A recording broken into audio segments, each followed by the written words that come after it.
Hey, it's Clay, and this will be a video chart on ticker symbol LDSR. We will take a look at the 30-minute time frame. Real quick, what do I mean by 30-minute in case maybe you're new to charts? Instead of each one of these candlesticks here representing 1 day's worth of price action, which is what you would normally see, each one represents 30 minutes. So while this here may look like several days worth of time, it's actually today's price action broken down into 30-minute time slices. I like to do this time frame. I think this is a good job of telling the quote-unquote story of the price. And then in this situation makes mapping out a very logical question quite straightforward. And that question revolves around the fact that today the price made a really nice bounce. I mean, when you consider where the price was at its low points all the way down there, and then you look at where the price ultimately closed, sure, the price pulled back a tad from, its highs right there and went downwards. But still, any rational person is going to say, yeah, that move right there was still quite, powerful and quite a nice move on the bull's part. But this does lead to the very valid question and logical question of, but is there any sort of true power behind this bounce? Is there any sort of genuine strength?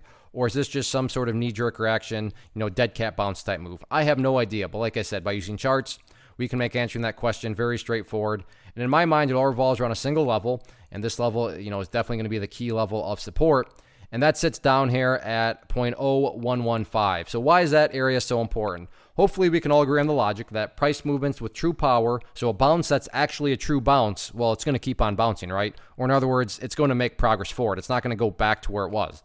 I'm assuming you're saying, hey, thanks, Captain Obvious. Of course, if a bounce is truly a bounce, it's going to keep on bouncing and not go back to where it was, because that would be a contradiction. Exactly. So with that in mind, think about 0.0115. Any sort of closes below it, or worse yet, if the price separates to the downside, what would that be doing to the price at that point in time? That would literally be putting the price right back inside of that range where it was when it was flirting with those lows. However, let's say the price does actually pull back a little bit. Not saying it will, but comes down here, bounces around, and then starts to work its way back upwards. What would you have in this situation? Well, you'd have a set of lows right there. You'd have that low down there. If you picture each one of these as stair steps, well, hey, now you have stair steps progressing in the upwards direction. And again, that's the name of the game. That's what a truly strong move is going to do over time. It's going to make progress forward. And in this situation, I'm just defining and quantifying the phrase make progress as 0.0115. As far as levels of resistance are concerned, right now it's all about that purple line right there, which is the 50-period moving average. But in my opinion, top priority right now is not necessarily breaking levels of resistance. It's all about going through some healthy consolidations now and building higher lows. So yeah, no doubt about it. Nice move today, nice bounce. Now it's just a question of, can the bulls build upon this bounce next week? We shall see.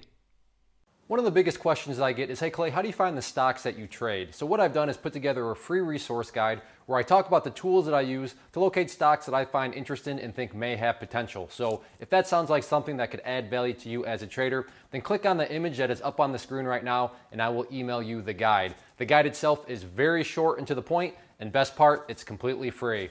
Thanks for watching the video. Let me know if you have any questions.